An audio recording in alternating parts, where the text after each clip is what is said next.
هيرونيفر. حرف النهارده هو حرف النطق بتاعه ت او ط، بيترسم كده وهو عباره عن نص رغيف خبز، والترانسليتريشن بتاعه بيتكتب تي، وهو بيمثل حرف الت في اللغه العربيه.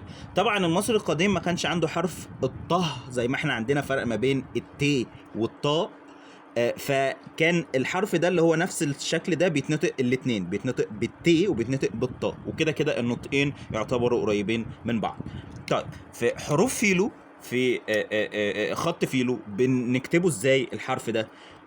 هو الاثنين حتى تلاحظهم شبه بعض، التي بالكتابه الهيروغليفيه بالخط الهيروغليفي، والت بتاعت العربي.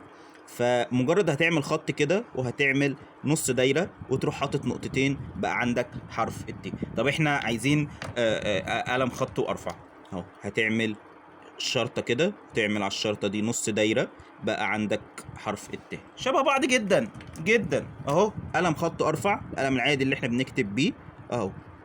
فانت لما تكتبها كتير كده، اول ما تشوف الرمز ده في اي كتابه هيروغليفيه هتقول على طول ان ده شبه حرف الت اللي انا بكتبه، فبيتنطق ط.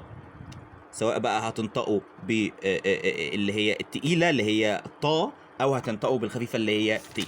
طيب فاكرين طبعا في الحلقه اللي فاتت خدنا حرف اللي بيمثل الآ اللي هو بيمثل حرف الالف في اللغه العربيه، وخدنا حرف البا او البي اللي هو بيمثل حرف الب في اللغه العربيه. لو احنا عايزين نكون كلمه دلوقتي من الثلاث حروف ده، فمثلا عايزين نكتب كلمه تاب، فهنحط حرف الت بتاعنا اهو، وبعد كده حرف الالف او حرف الآ، وبعد كده حرف الب.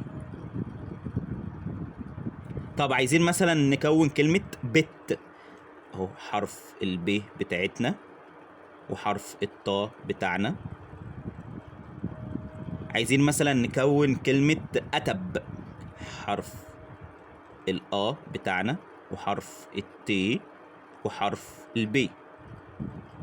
عايزين نكون كلمة ايه تاني؟ مثلا كلمة